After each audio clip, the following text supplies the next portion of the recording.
Olá, boa noite, sejam todos bem-vindos e bem-vindas ao Sinapse CL deste dia 11 de outubro de 2023. César, boa noite para você, tudo bem? Tudo bem, boa noite, Robs, boa noite para a nossa comunidade linda, é isso aí, vamos lá. Bom, hoje a gente vai falar sobre o conflito, Hamas e Israel. Eu queria te fazer uma pergunta antes de chamar o nosso convidado, que é... Eu estou lendo seu livro, Esfarrapados, em que você usa o conceito do elitismo histórico-cultural para explicar a nossa brasilidade, as nuances, os nossos desafios enquanto brasileiros.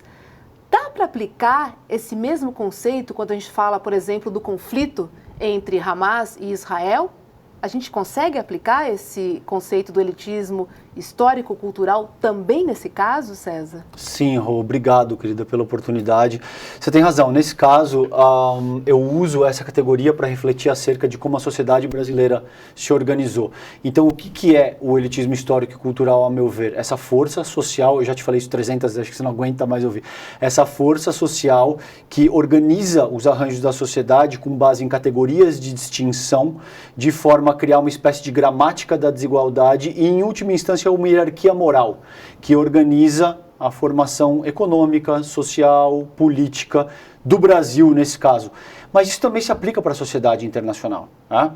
Quando você tem a governança global girando ao redor do capitalismo anglo-saxão, é disso que eu estou falando na mesma medida que eu trago, por exemplo, o elitismo histórico-cultural para o contexto brasileiro, essa força de distinção aplicada agora para a governança global. A gente gosta de pensar, quando eu digo a gente, são as pessoas que estudam relações internacionais, que a governança do planeta, Hobbes, se dá com base na Declaração dos Direitos Universais do Homem. Ou a gente gosta de pensar no direito internacional como uma construção que pretende fazer um mundo um pouco mais justo. Isso não é verdade. O mundo, ele não se organiza ao redor dos direitos universais do homem. Ele se organiza ao redor do capitalismo anglo-saxão até esse ponto. Não por acaso você tem o dólar estadunidense como uma moeda basicamente global, não por acaso você tem o inglês como um idioma basicamente global, entende? E isso cria essa hierarquia moral que atribui diferentes valores a diferentes vidas, tá? Então uma vida na Europa Ocidental vale mais do que uma vida na África Subsaariana. Uma vida israelense vale mais do que uma vida palestina. Uma vida nos Estados Unidos vale mais do que uma vida no México ou na América Latina.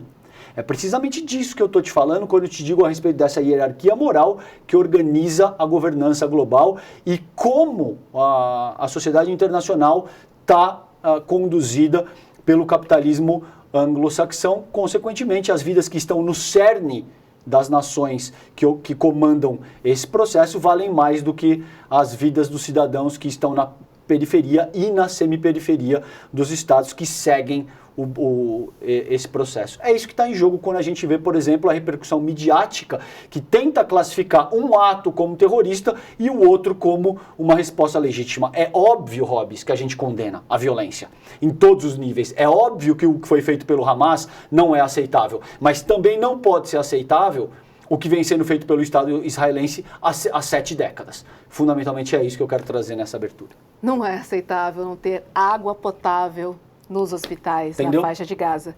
Quero trazer mais um ponto também, A FAB, os aviões da FAB vão buscar os brasileiros, estão pegando os brasileiros, e os primeiros brasileiros que estão sendo resgatados são os que estão em Israel.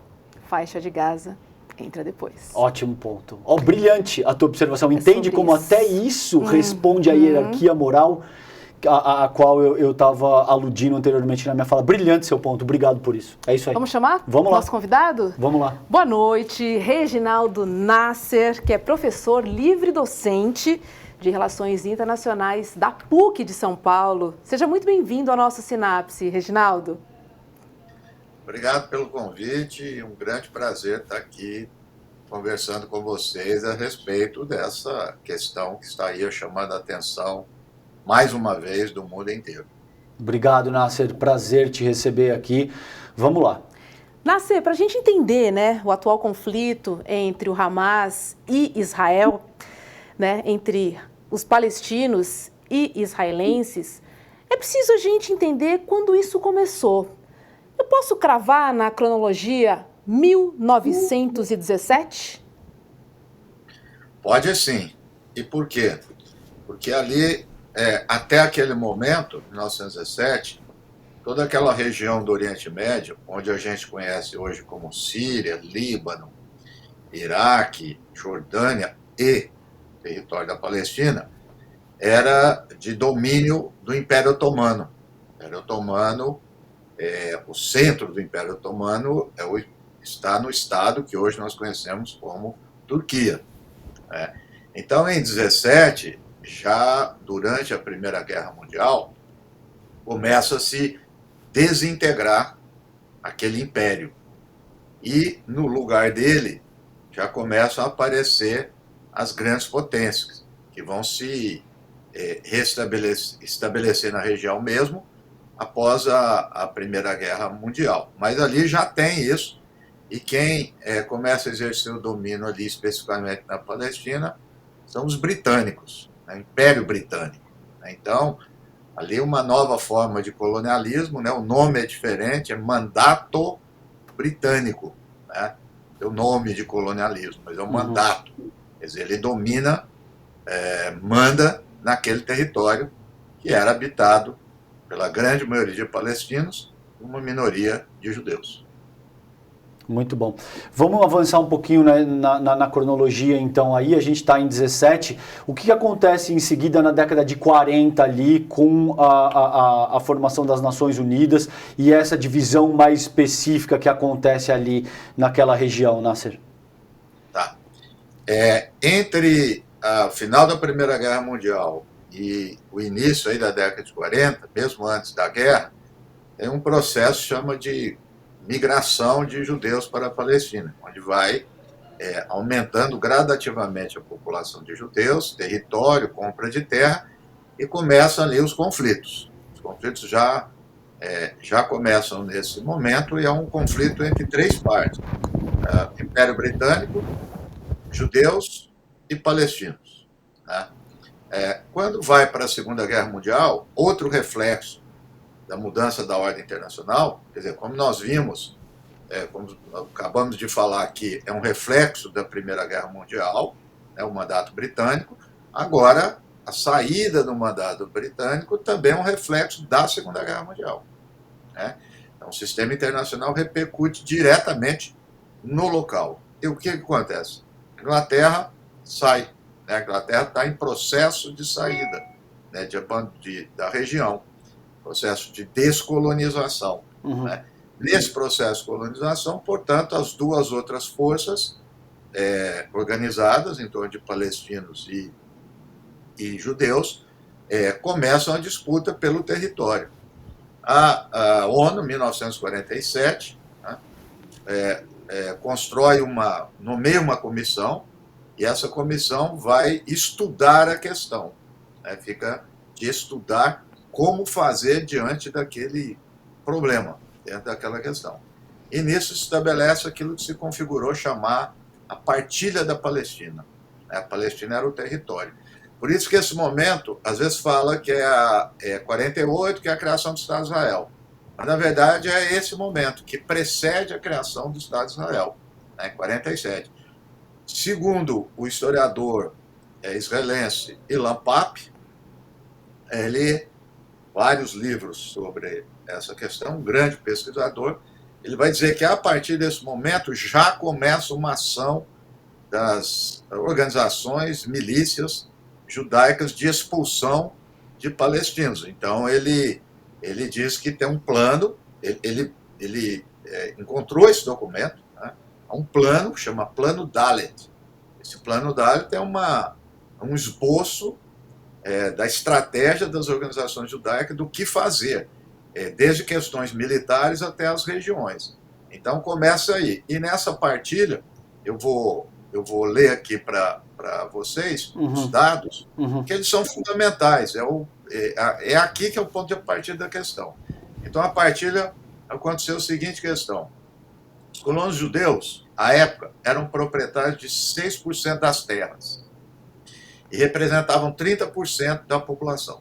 Então, vou repetir aqui, o pessoal entender bem: 30% da população eram judeus, 70% palestinos. Esses 30%, à época, tinham 6% do território.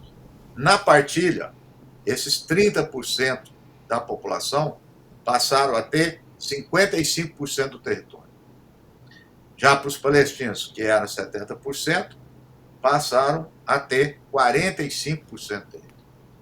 Então, além disso, na distribuição, as terras mais férteis, as terras mais produtivas, ficaram a sua grande maioria com os colonos judeus.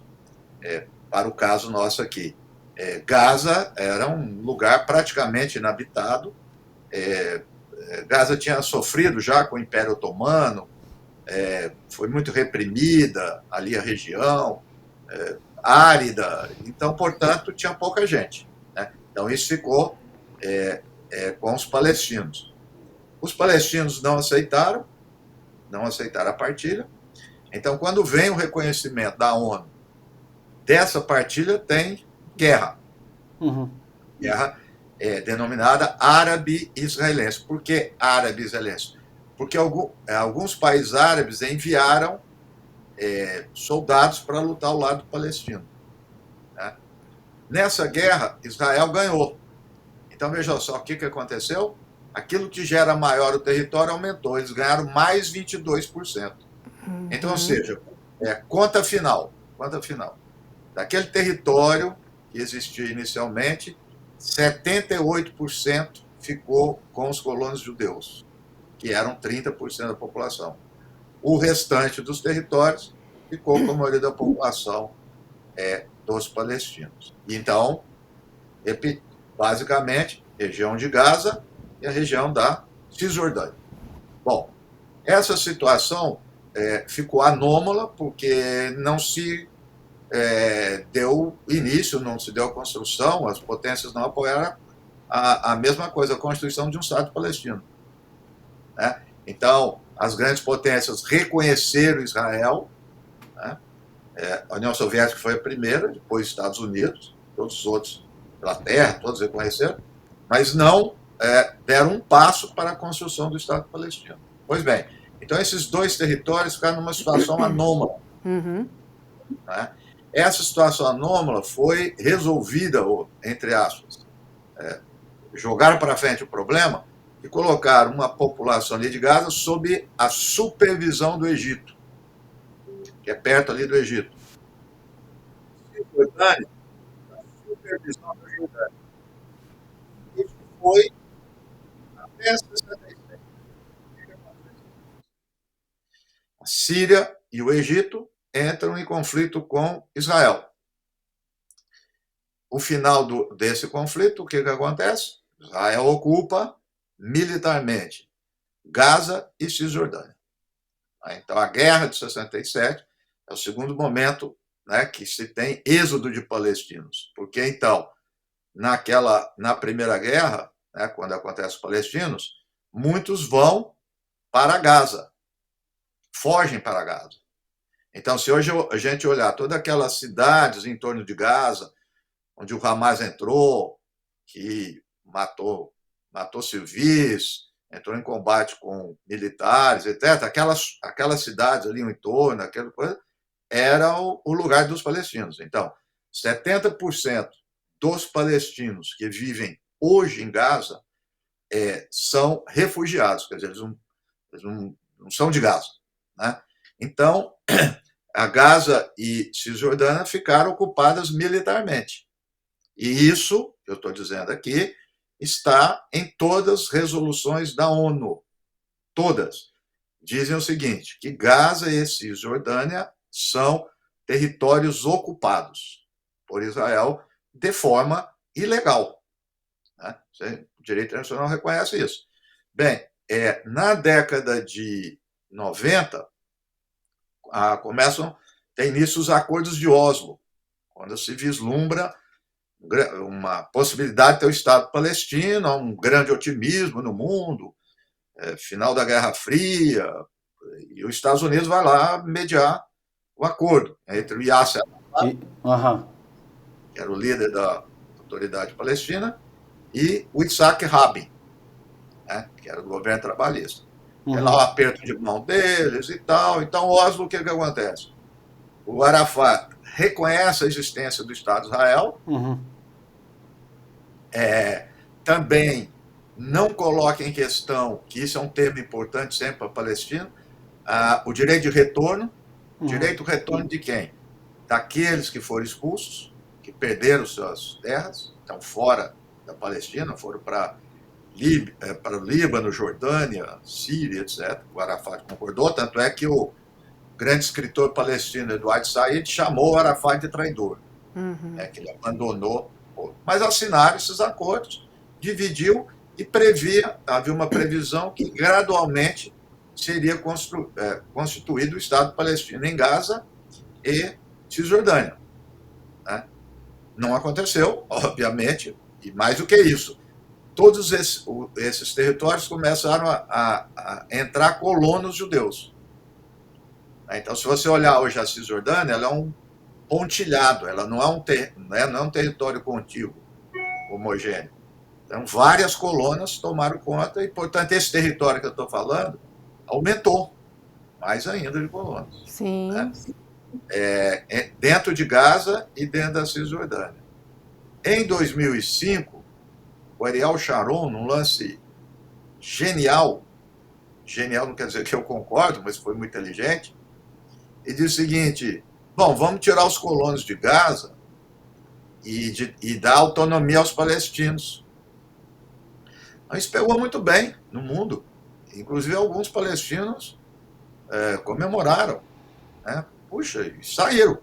A extrema-direita não apoiou, ficou contra o Sharon, mas foi um momento importante. O Sharon, o Israel reatou com muitos países árabes, aumentou o comércio com os países árabes. 2 anos depois, 2007, tem o cercamento de Gaza, que é o que temos até hoje. O que é o cercamento? Israel cerca mesmo, coloca cerca, muros, etc., em torno de Gaza, domina o mar, a faixa que seria de direito de exploração ali, de pesca dos palestinos, e, obviamente, por área proíbe tudo. Então, Gaza fica cercado, e é essa a situação até hoje de Gaza. É o cerco.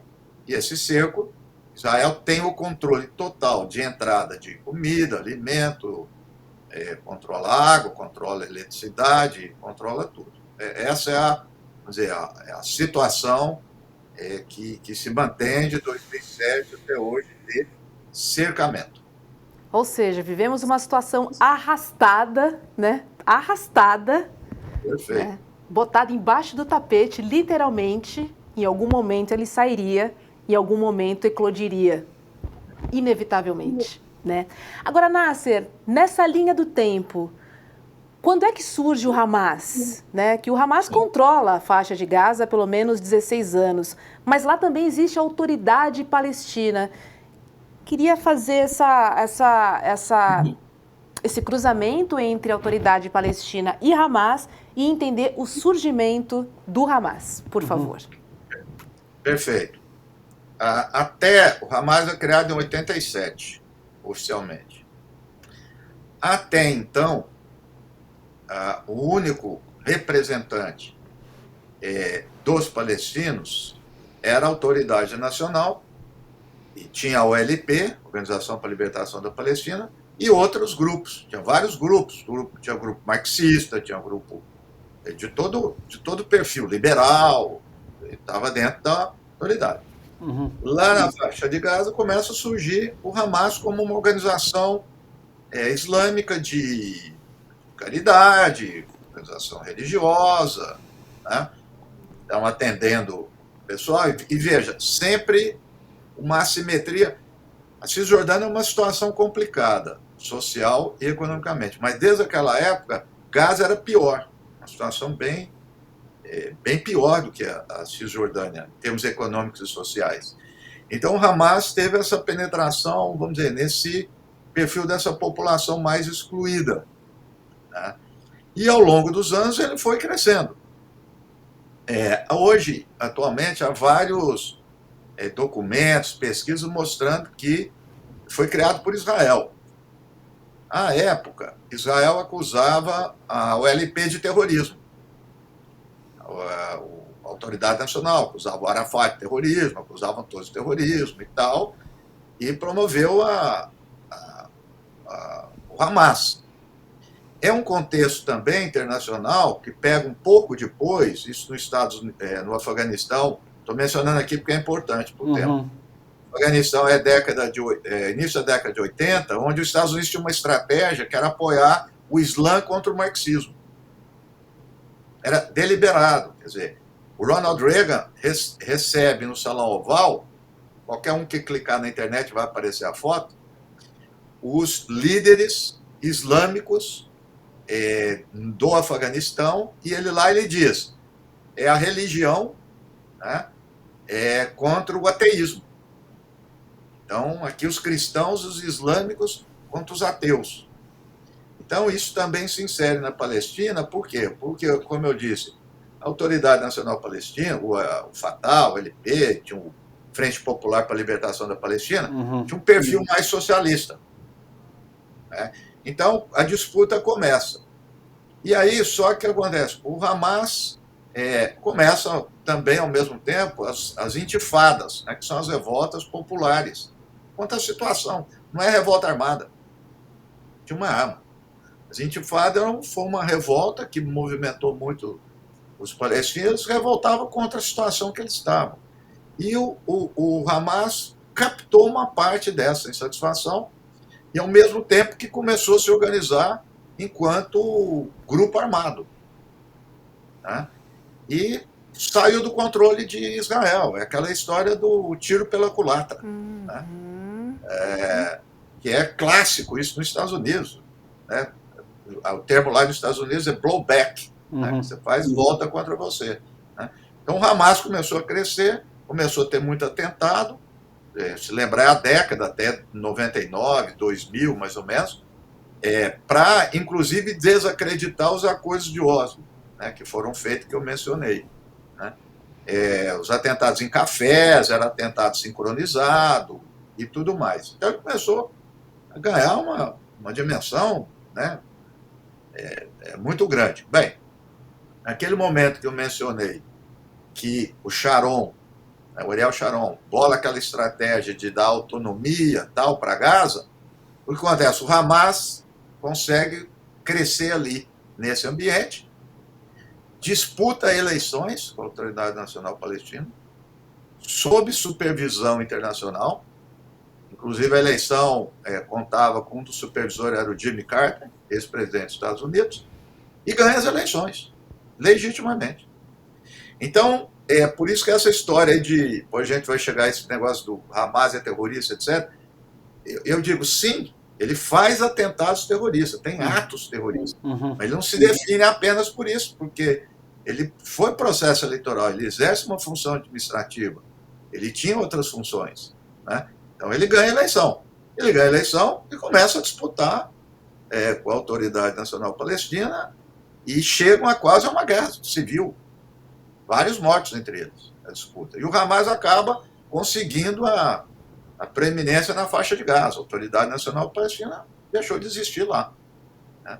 E a Autoridade Nacional Palestina permanece como, vamos dizer, preponderante na Cisjordânia. Então ficou um duplo governo. E se a gente olhar o mapa, não são um duplo governo porque são regiões separadas.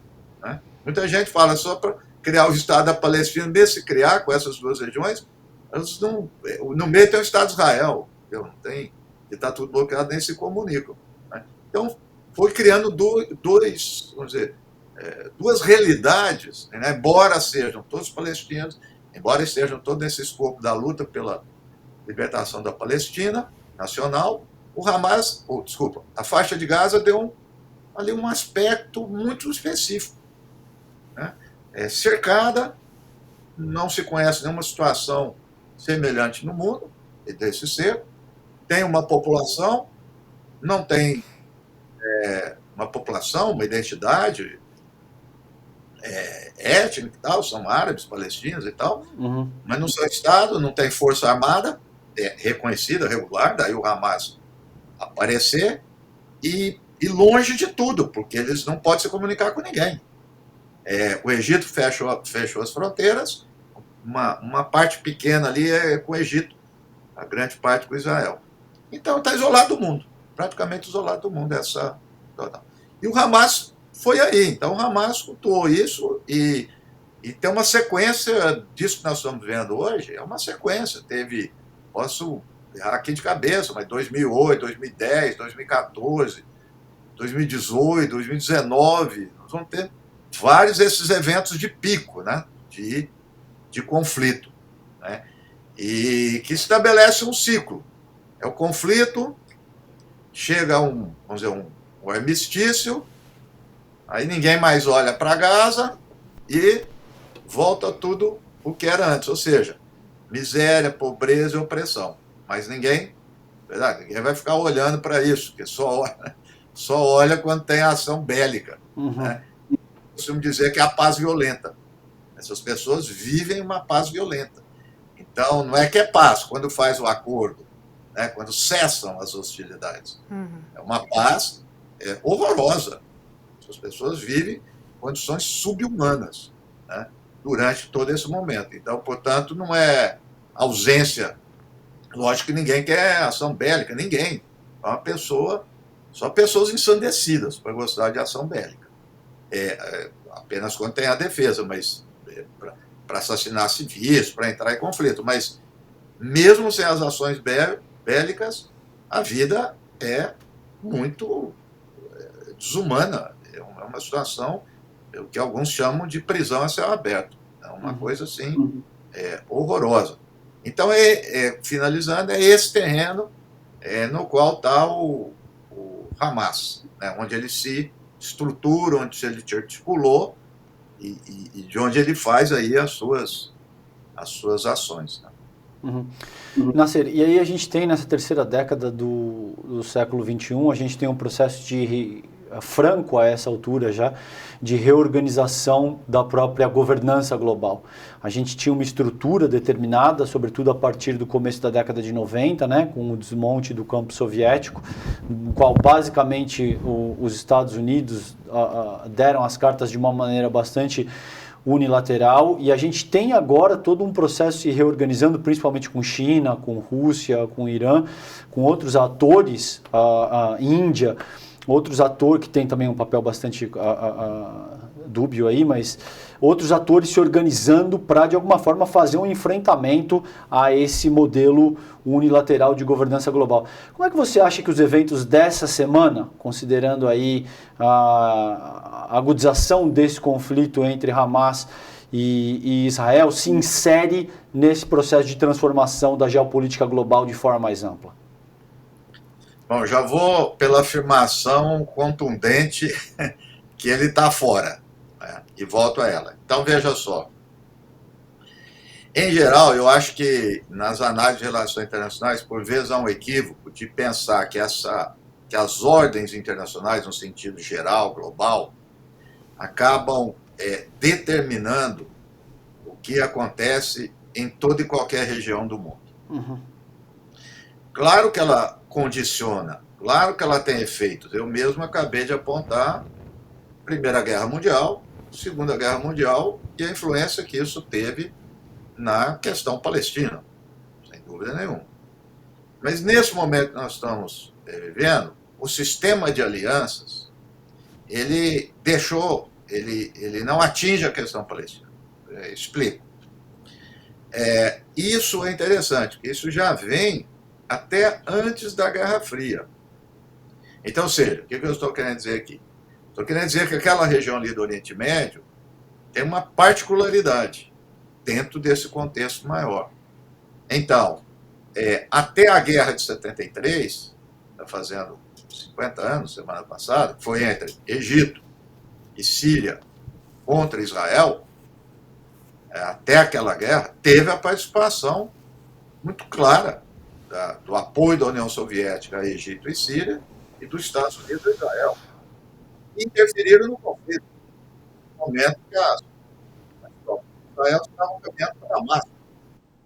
O Brezhnev, da União Soviética, ligou para o Kissinger e disse: para! o Kissinger ligou para as forças israelenses e mandou parar.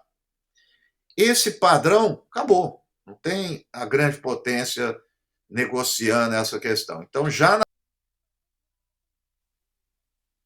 na década de 80, o padrão que se mantém até hoje, que é a Guerra do Líbano. Também estavam envolvidos os palestinos. Os palestinos que foram expulsos estavam no Líbano, se organizaram com as forças de esquerda libanesa. Do outro lado, as forças de direita libanesa articuladas com Israel. Mas, naquele momento, a União Soviética não tinha já mais participação nenhuma. Estava na guerra do Afeganistão, estava em e tudo mais. Então, quando você entra na década de 90, aí sim que você apontou. Na década de 90, a presença unilateral é os Estados Unidos. Ok, isso tem todo sentido. Quer dizer, a Rússia e a China na década de 90 começam a crescer, hoje tem a configuração do BRICS, inclusive influência em outros lugares do Oriente Médio. É importante anotar isso. A Arábia Saudita hoje tem um bom relacionamento com a China, ótimo. Mas tem uma coisa mais complexa. Israel é o grande aliado norte-americano. Mais do que aliado, Israel faz parte da política interna norte-americana.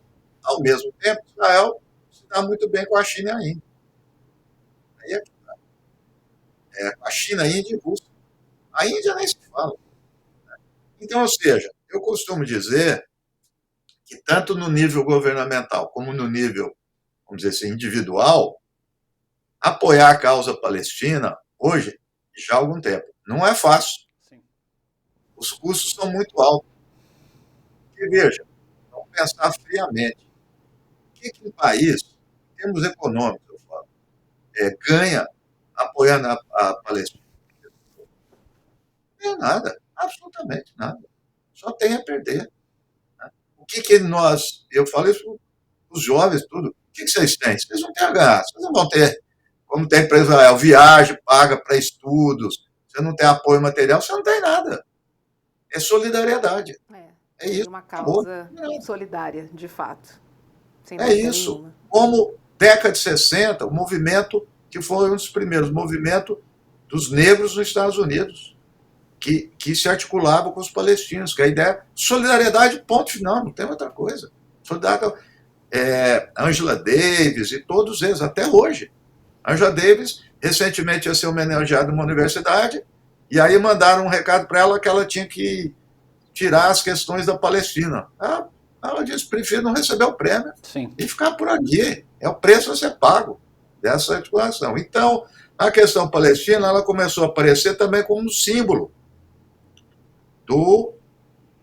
da simetria, do forte contra o fraco, daquele que luta pela libertação nacional, e começou a ter uma identificação com os povos, com as sociedades, não com os governos.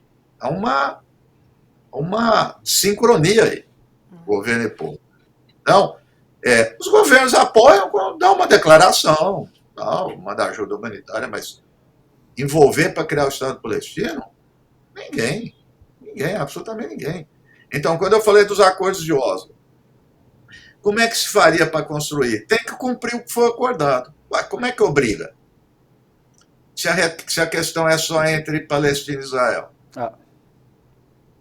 O palestino tem força policial, que era a autoridade palestina. O outro é um dos maiores exércitos do mundo.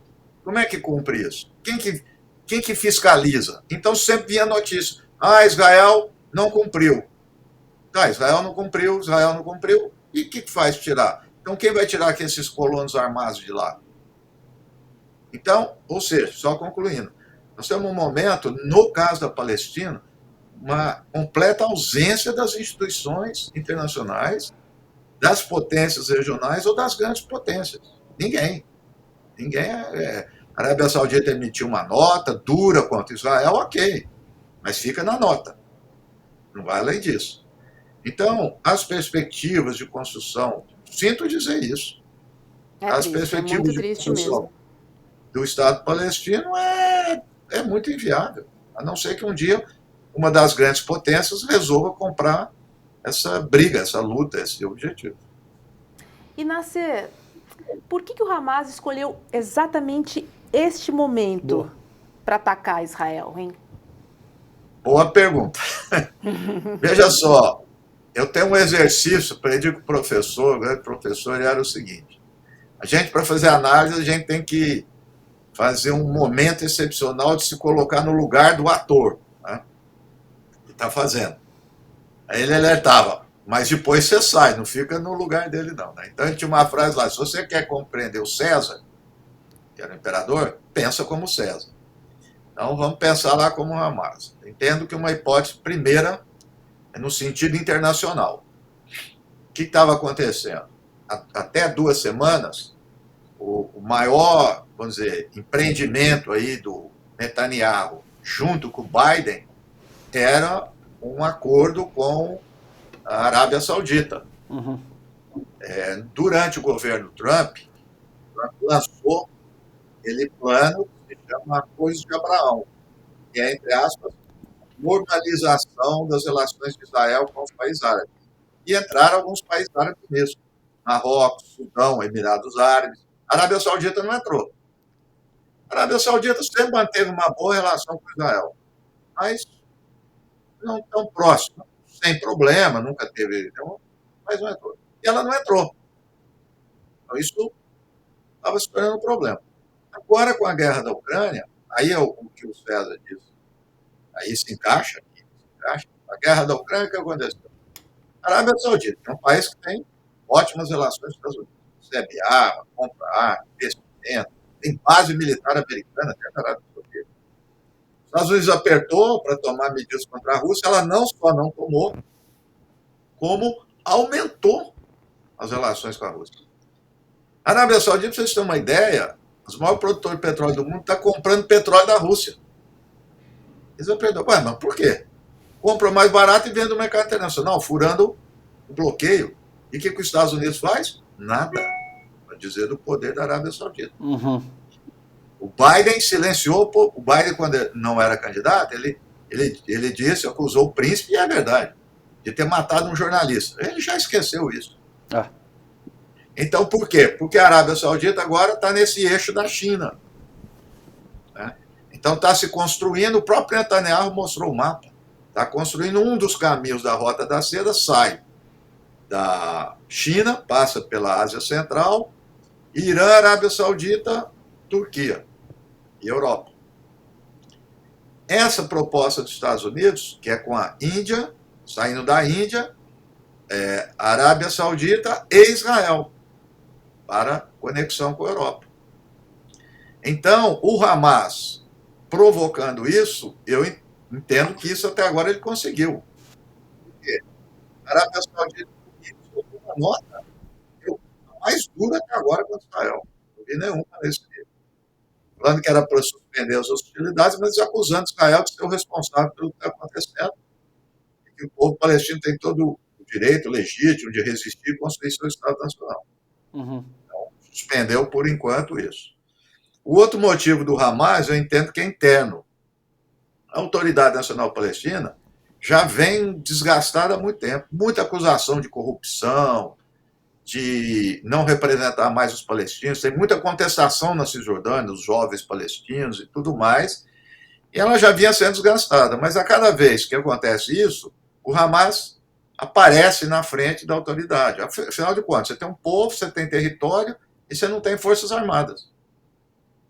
Não existe uma força armada palestina. Então, quem aparece, ou tenta aparecer como, né, o seu garante armado, é o Hamas. Então, quando ele faz essas ações, ele sobe. Né?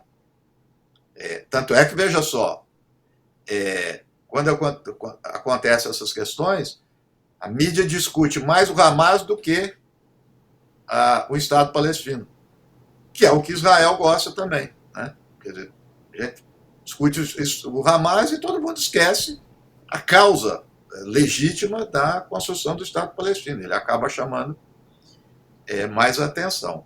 Né? Então, respondendo a sua pergunta, eu acho que são, basicamente, dois objetivos. O internacional, de obter, pelo menos, a não adesão da Arábia Saudita. O Catar também emitiu uma nota crítica. O Catar é um país que ajuda sempre os palestinos. O Catar, a Arábia Saudita. E, internamente, veja, nesse momento nós estamos agora, mesmo ninguém fala da Autoridade Nacional Palestina. Sumiu. Sim. Posso emendar em uma? Fiquei pensando aqui, Nasser. Os palestinos apoiam o Hamas da mesma maneira que os israelenses apoiam Netanyahu? Dá para fazer essa comparação de apoio da população à estratégia de governo da população em relação ao Hamas também? Bom, excelente pergunta, e aí é uma questão fundamental. A gente não tem como, porque já há um tempo que não tem eleição lá, então a gente não tem como aferir objetivamente. O que eu te diria, baseado em percepções, análises, que escreve, que a gente vê e tal, de informação lá, é o seguinte: a Autoridade Nacional Palestina se desgastou há muito tempo e o Hamas já vem se desgastando há muito tempo, por vários motivos. Um deles é a repressão que o Hamas exerce na população. Isso eu, particularmente, já ouvi, presenciei de vários palestinos. Né? Então, repressão, né? Quer dizer, muito tempo no poder, que não, né? Claro que ele não pode fazer milagre, mas, enfim, mas também não teve nenhuma legitimidade nisso. Teve um momento, eu posso falhar na minha memória aqui com certeza, não sei se 3 ou 4 anos, foi a última vez que eu vi que fizeram um tipo de um levantamento lá de opinião pública, está num movimento mais calmo. Tem um líder palestino que está preso em Israel. Aqui eu já começo também a pensar a conspiração aqui. Esse líder palestino, Barghouti, ele nunca participou de atentado, nunca usou nenhum meio de violência, e ele está preso em Israel. Israel deixa ele lá preso. E ele na prisão, ele tinha mais popularidade que o Hamas e a Autoridade Nacional Palestina. Então isso também revela que, tanto externamente, interessa manter esses dois, não ter uma outra liderança. Não interessa para Israel ter um Barghouti, né, ou alguém que siga, que é muito mais sintonizado com outras questões políticas, que representa muito mais as outras gerações, que não fez uso de meios de violência, que não é corrupto como a Autoridade Nacional Palestina. Mas, completando sua pergunta, uma outra variável. Então, portanto, na normalidade, a legitimidade do Hamas frente à população palestina tende a cair. Nesses momentos que nós estamos vivendo, tende a aumentar. Porque, eu não estou dizendo que isso é real, estou dizendo a percepção. A percepção é ele que defende. Não tem força armada. Não tem exército, não tem nada. Então, quem é que aparece nesse momento? É o Hamas. Quer dizer, é o Hamas que aparece nisso. Então, quando tem esses picos de violência, ele ganha sobrevida. E também, até hoje, tanto dentro da Cisjordânia como de Gaza, infelizmente, ainda não houve condições para aparecer uma outra alternativa, como eu disse. Dá para ver a demanda. Eu presenciei aqui um fato, já há alguns anos, de uns refugiados palestinos que vieram da Síria. E estava num evento aqui, eles não falavam ainda, não entendiam português, e tinha umas organizações aqui, políticas no Brasil, que acho que não entende bem a realidade lá, e achando que estava fazendo o máximo, e começaram a elogiar a Autoridade Nacional Palestina. Na hora que o tradutor falou, foi vaia. Uau! Porque, na verdade, também porque a Autoridade Nacional Palestina é que tem representação diplomática no mundo. Aqui no Brasil, na ONU, são eles. Então, vamos dizer assim, ele é a parte oficial. Né? Mas eu presenciei todo mundo. Foi assim, 90% dos palestinos vaiaram. Ô, Nasser, então, completando, é um vazio de legitimidade, quer dizer, uma série de coisas que vai. Mas, assim, gostar, apoiar o Hamas, Eu duvido que tenha isso.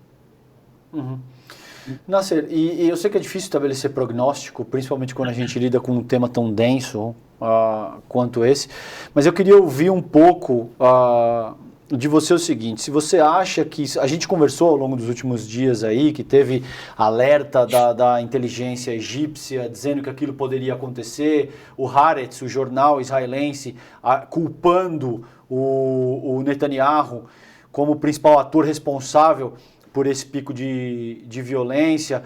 Enfim, o que você acha que isso significa para o Netanyahu? Ele pode cair? Ele pode sair fortalecido dessa contenda? E como é que você acha que, em última análise, esse cenário vai estar, por exemplo, daqui a uma semana, 10 dias, com esse processo de bombardeio, de destruição tão aguda que está sendo promovida pelo exército israelense na faixa de Gaza nesse momento? Bom, eu acho que ele está no fio da navalha, né? O Sharon. Então, isso aí que você... Pô, olha, todo dia eu estou confundindo as entrevistas. É muito nome. Não é isso não, é o espírito do Sharon, porque essas coisas que nós estamos falando, tudo isso aqui, quem fez os engajamentos, cercou Gaza, foi o Sharon.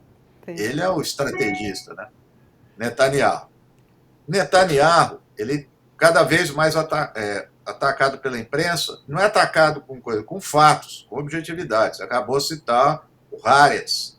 Eu acabei de ver agora à tarde, estava dando uma olhada antes de vir aqui conversar com vocês, porque inicialmente o governo israelense negou essa informação que você falou do Egito, né? O serviço de inteligência, a informação o serviço de inteligência do Egito detectou uma movimentação estranha, atípica na faixa de Gaza e comunicou ao governo de Israel. O governo de Israel fez pouco caso. Então, o governo israelense havia negado. Eu vi agora à tarde, faz questão de 1 ou 2 horas, que o governo de Israel admitiu que recebeu. Admitiu que recebeu essa informação. Então, o cerco em relação à responsabilidade, por isso está acontecendo, ao Netanyahu, vai aumentando. Trago ainda uma informação do Haaretz, que ele colocou entre aspas. O Haaretz é muito confiável. Ele colocou entre aspas que em 2019 o Benjamin Netanyahu, Bibi, estava reunido com os membros do seu partido Likud e ele disse o seguinte: para aqueles como nós que não queremos o Estado palestino, a nossa estratégia é apoiar o Hamas. Está entre aspas.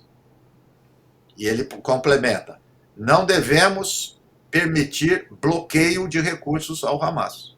Quer dizer, deve desbloquear os recursos para o Hamas. Está escrito, entre aspas, compartilhei no Twitter. Até agora, ninguém contestou o Haaretz, está lá a afirmação e tudo mais. Então, você vai vendo uma série de elementos que confirmam aquilo que a gente estava colocando desde o início. Quer dizer, o Hamas é um oponente conveniente para Israel. Né? E completando o que você perguntou também, do Sharon, então nesse flanco ele tá complicado. Num outro também. Por quê? O número de mortos muito grande em Israel, de civis, a forma como foi feito. Então ele quer responder arrasando Gaza. Vai dizer que é terrorismo a Gaza. O ministro da Defesa deu uma coletiva afirmando oficialmente que estava autorizando bloqueio total de água, energia e alimento. Quando você fala isso, você não está... Porque o outro você vai dizer, eu vou jogar uma bomba no prédio de terrorista. E haja terrorista, já tem 300 edifícios, já deve estar mais. Eu nunca vi tanto terrorista na vida, né? Que mora em edifício, né? Muito interessante. Eles ficam todos nos edifícios, né? Condomínio de terrorista. Bom, ainda nisso ele vai dizer, efeito colateral. Mas quando você diz que está bloqueando fornecimento de alimento, água e energia, é para toda a população. Né? Não tem como mandar endereço, não vai água para o terrorista. O cara anunciou isso. oficialmente. Então eles vão para arrasar, vai ser, sem dúvida nenhuma, a maior crise humanitária até hoje vivida pelos palestinos em Gaza. Aí volta a questão, aí ele se mantém ou cai? Aí é percepção da opinião pública, quer dizer, é um risco. Pode ter aí um efeito Malvinas, né?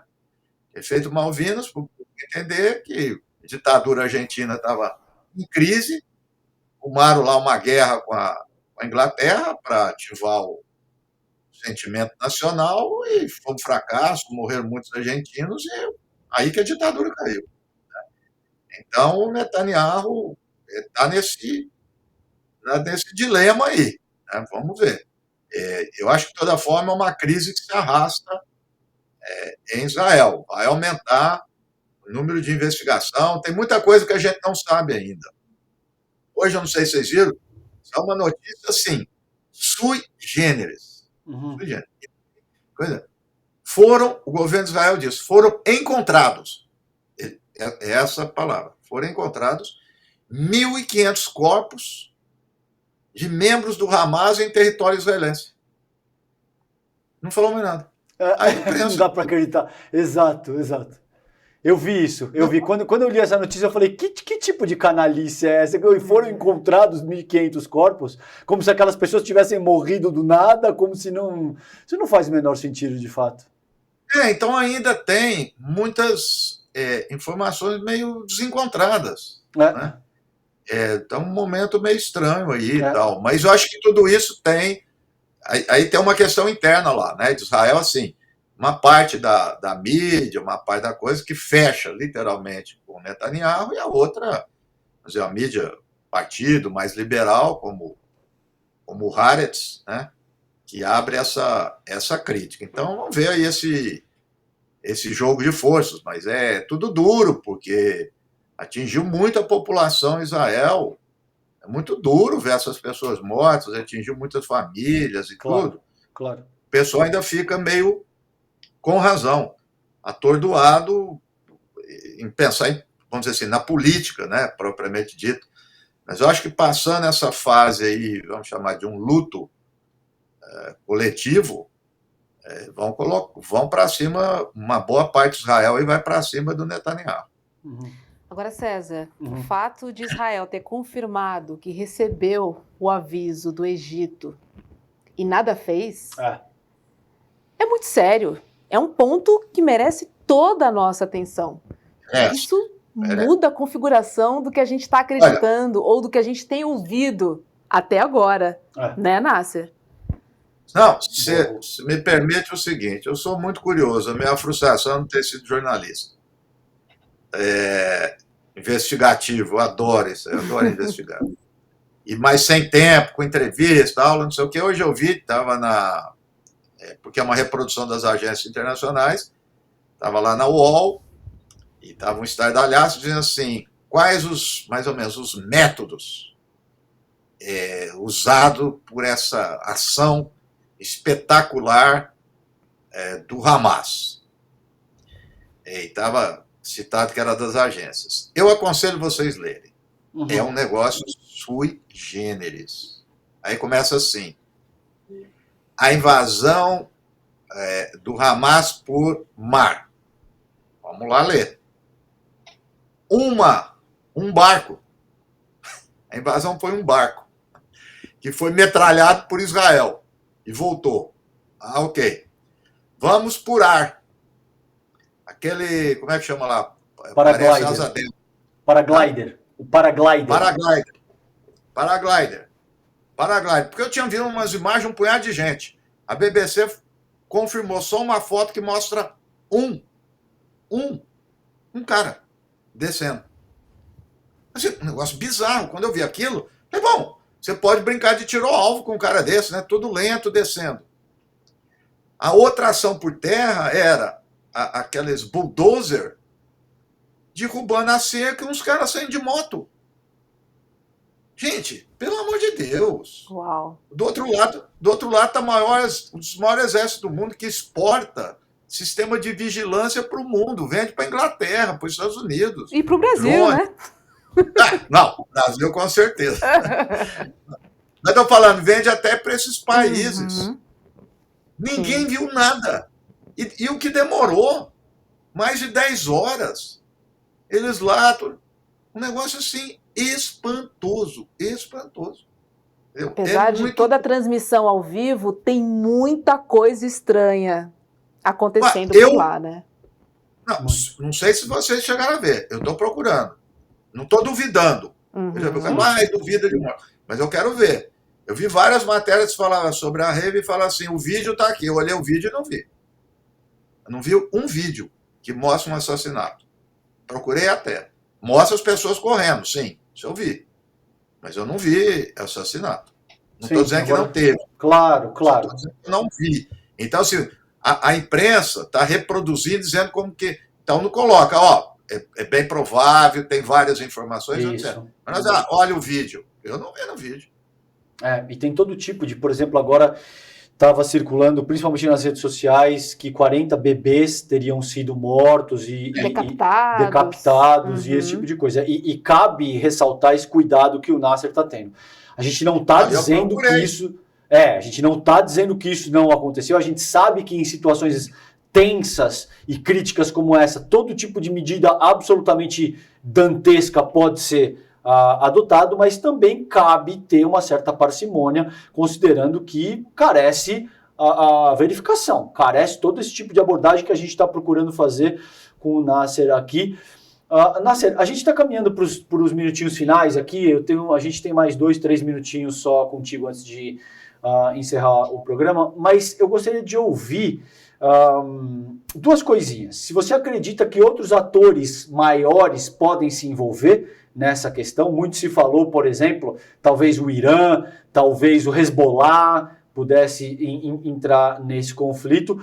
E eu conversei contigo já também, e você citou algo que é interessante, que é, você acredita, ao invés na formação de 2 estados, na formação de um único estado com 2 povos que sejam capazes de conviver de forma pacífica. Conta um pouquinho pra gente essas duas coisas. Se você acredita que outros atores podem entrar na contenda e como é que você sente essa solução de um Estado, 2 povos? Olha, eu vou responder o tema dos atores entrar, citando aqui, embora eu não me identifique com os liberais, mas ele era um grande pensador, Raymond Aron.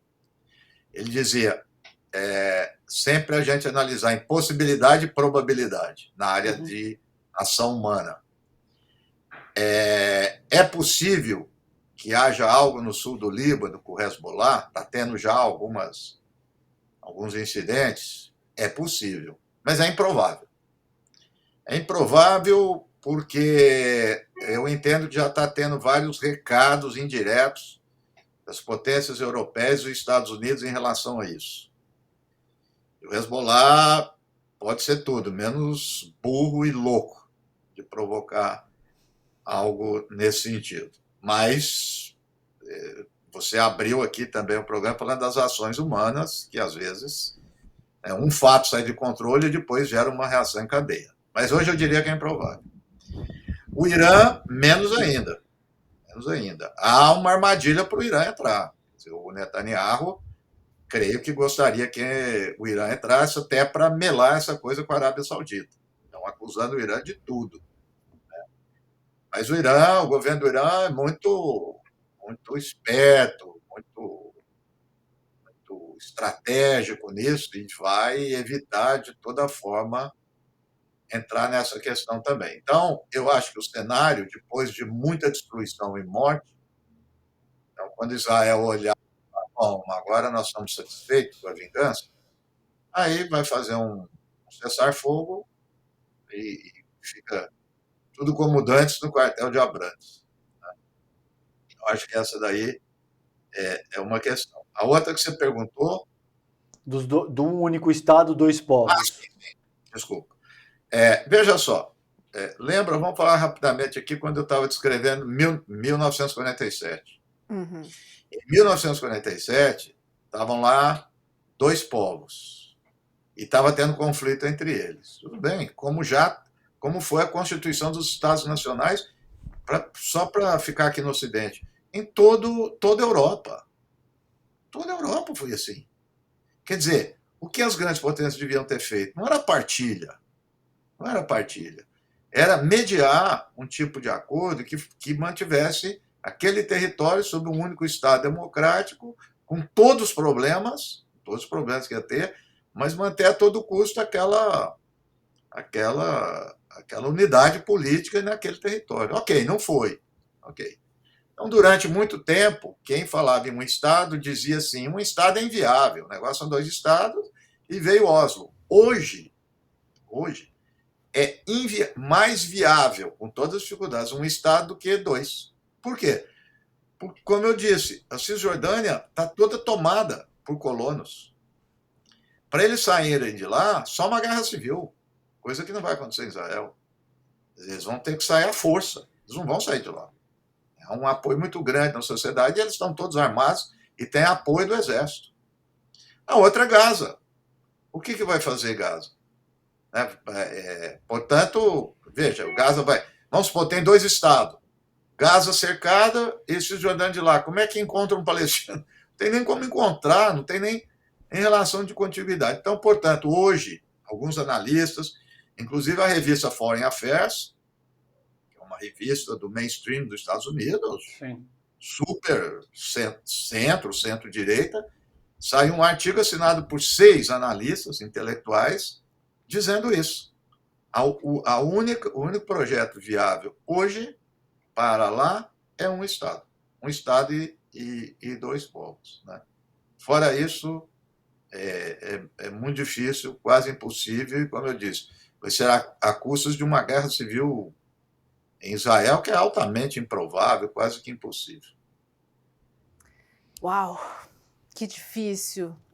E uma aula ao mesmo tempo, Nasser. Obrigado, querido. A gente ficaria horas e horas te ouvindo. A gente aprendeu muito contigo ao longo dessa hora. Eu, a Hobbs, eu tenho certeza que a nossa audiência também. Obrigado, querido, pela tua inteligência, por compartilhar com a gente hoje. Foi maravilhosa a aula que você deu aqui pra gente, viu? Imagino Obrigado. que deva estar sendo muito requisitado, né, Nasser, ultimamente, aí dando muita entrevista, porque, enfim, são temas sensíveis e profundos, né? E falta conhecimento pra gente mesmo, porque quando não acontece nada, fica tudo muito quieto, a gente não entra nessa história, não se aprofunda, né, numa ferida que já está aberta há muito tempo. É isso aí.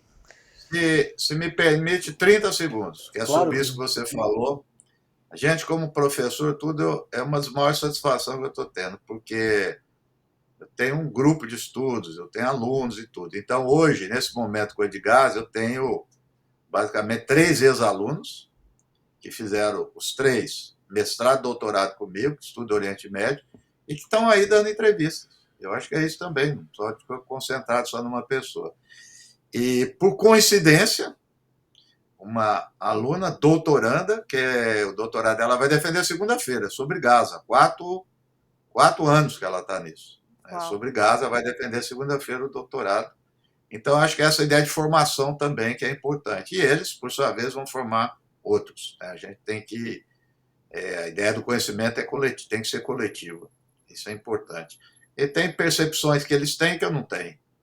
E vice-versa. Tem a coisa geracional, acho que isso tudo são variáveis que a gente tem que compreender. Né? Mas é muito prazeroso que eles estejam participando do debate público, né? Porque o conhecimento deve ser público.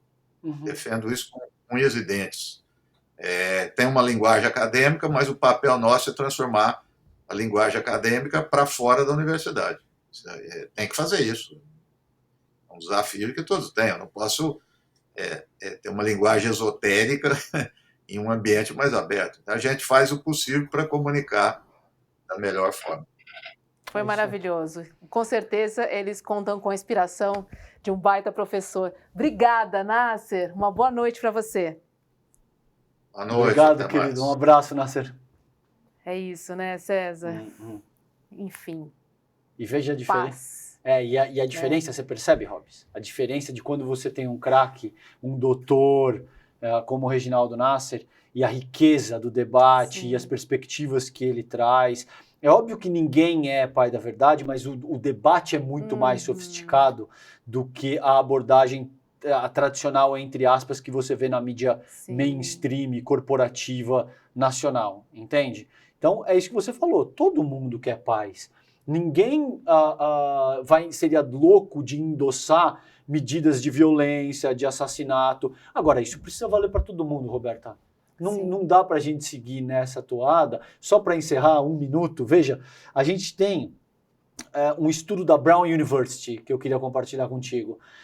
Isso mostra que os Estados Unidos... É uma universidade estadunidense, tá? Não sou eu que estou dizendo. Brown University, só para vocês entenderem. Esse estudo, que chama Cost of War, o custo da guerra, te demonstra que os Estados Unidos mataram algo entre 4,5 e 4,7 milhões de pessoas desde o 11 de setembro. Produziram mais de 38 milhões de refugiados.